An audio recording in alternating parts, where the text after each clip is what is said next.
Welcome back to Chapter by Chapter Stories. Settle in, the story's about to begin. Chapter 4 The Map That Changes. Rowan woke up convinced he was still underground. For one disorienting moment, the ceiling above him looked too low, the shadows too close.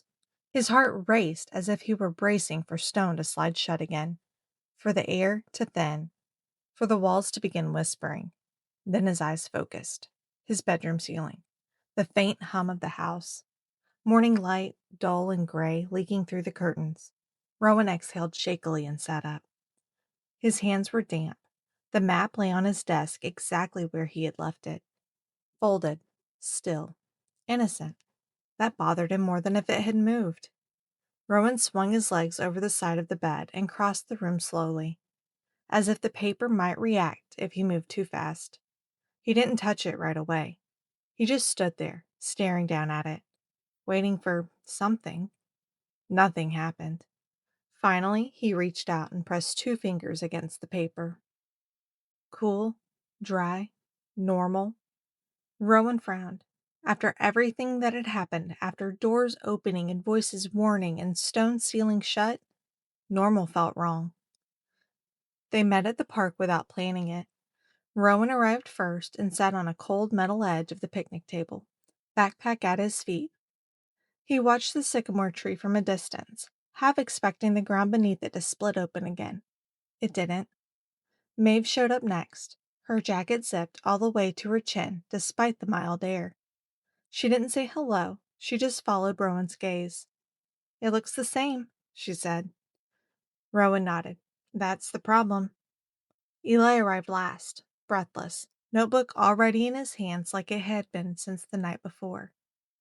His eyes darted from the creek to the tree to Rowan's face. "So," Eli said quietly, "nothing obvious?" Maeve snorted. "That's what people say right before something gets worse." They chose a picnic table angled toward the creek, close enough to hear the water, far enough that passing joggers wouldn't immediately notice what they were doing. Rowan pulled the map out slowly. The paper resisted unfolding, just slightly, like it wanted to stay closed. Maeve noticed. "Did it do that before?" Rowan shook his head. "No." He smoothed it flat. At first glance, everything looked the same. The familiar streets, the creek line, the faded square marking Arkstone Mill. Maeve leaned in. "Okay, so maybe it only reacts when something happens." Rowan traced the creek line with his finger. On the map, the line curved left beyond the sycamore. On the ground, through the trees, the creek curved right. Rowan's finger stopped. Maeve saw it instantly. "That's not a perspective thing." Eli leaned closer, squinting. "That's a contradiction." Rowan swallowed. "It didn't do that yesterday."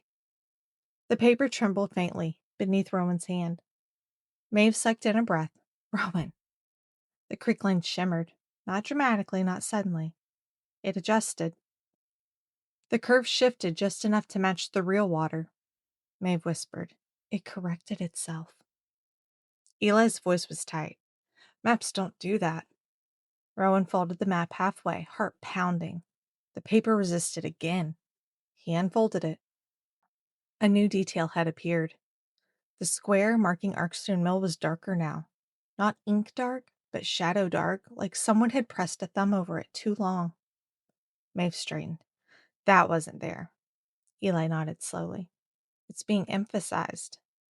Rowan's chest tightened. "Like it's important." "No," Eli said quietly. "Like it's central." A laugh echoed down the path, and all three of them froze. A group of kids passed by on bikes, talking loudly, completely unaware of the way Rowan's heart hammered as he folded the map again. Maeve waited until they were gone. "We can't do this here." Rowan nodded but didn't move. When he unfolded the map again, a thin line had appeared, barely visible, stretching from the sycamore's location, pointing directly toward Arkstone Mill. Maeve took a step back. "No." Eli whispered. "It's not suggesting." Rowan stared. "It's directing." The creek surged suddenly, water slapping against the bank hard enough to splash their shoes. Maeve jumped. "What was that?" Rowan looked down. Another mark had appeared on the map, small, precise, right where the creek had vanished the night before. Maeve's voice dropped. "It's recording." Eli nodded. "Like a log." Rowan folded the map slowly. This time, his hands didn't shake. Fear was still there, but something else had settled in alongside it. Understanding. Eli broke the silence. "If the door opened near the sycamore, then the mill isn't just nearby," Maeve finished quietly. "It's connected." Rowan looked back at the tree. It stood, unchanged, innocent in daylight. But Rowan knew better now. Something beneath Hollow Creek could move water, rewrite records, and decide when it wanted to be seen. And it wasn't done. Rowan slid the map back into his backpack. "We don't have to go today," Maeve said. Rowan met her eyes. "But we will." She didn't argue. The creek murmured beside them, deeper than it had been yesterday, waiting. They didn't go to Calder's Hardware by accident. Rowan would tell himself later that they had, that it had just been the closest place, the most familiar street to walk down when none of them knew what to say next. But the truth was quieter and heavier than that. They went because the map had stopped pretending. They stood at the edge of the park, the sycamore tree visible between bare branches, all three of them pretending not to stare at it. Maeve broke the silence first. "So," she said, hands on her hips, "we have whispering walls, disappearing stairs, and a map that redraws itself." Eli nodded. "And symbols that show up where people don't want to look."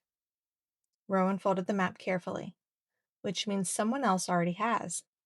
Maeve glanced toward town. "Of course someone knows." "Not everyone," Eli said. "Just the people who've stayed." Rowan looked at him. "Stayed how?" Eli opened his notebook. "I went back through the archive scans last night." Maeve groaned. "You didn't sleep?" "No," Eli admitted, "and neither did you." He flipped to a page filled with names written in careful columns. "These are the signatures on the earliest creek permits," Eli said. "Not mayors, not surveyors. Shop owners, landlords, families that didn't move." Maeve leaned closer. "Okay, and?" Eli tapped one name. "Calder." Rowan felt it immediately, like a weight dropping into place. "The hardware store," Maeve said slowly. Eli nodded. "Same family, same property line, same name going back over 100 years." Rowan swallowed. "What about the symbols?" Eli turned the page. A small sketch sat beside the name. A feather. Rowan's stomach tightened. "That carving on the counter." Maeve's eyes widened slightly. "You're kidding." "No," Rowan said. "I've seen people touch it without realizing." Eli closed the notebook. "If anyone knows how the creek used to behave," Maeve finished the thought reluctantly, "it's someone who's been watching it his whole life." They stood there for a moment, the creek murmuring behind them. Rowan slid the map into his backpack. "Let's go," he said. No one argued. The bell above the door rang softly as Rowan pushed into Calder's Hardware.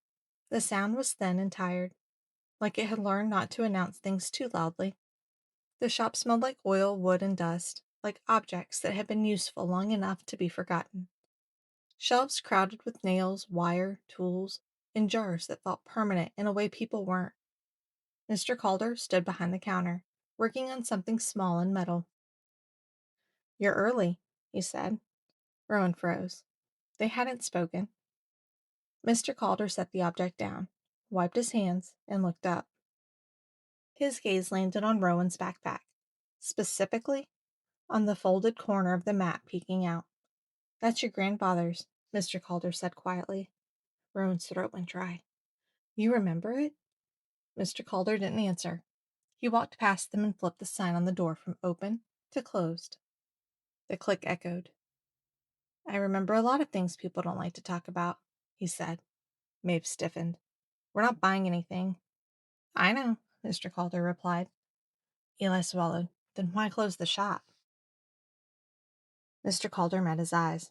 "Because conversations like this shouldn't be overheard." "You went near the creek," Mr. Calder said. It wasn't a question. Rowan nodded once. "And you didn't just walk along it," Mr. Calder continued. "You noticed something." Maeve crossed her arms. Lots of people noticed the creek. Not like you did, Mr. Calder said. Silence settled heavy between them. Eli broke it. If you know something, you should tell us. Mr. Calder looked away.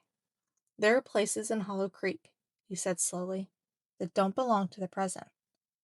Rowan felt a chill. What does that mean? It means time doesn't move evenly everywhere. Maeve scoffed. That's not how time works. Mr. Calder looked at her sharply. It's how this town works. Rowan noticed the carving on the counter then, a shallow feather, worn smooth by years of hands. Mr. Calder noticed Rowan noticing. You shouldn't be here, he said quietly.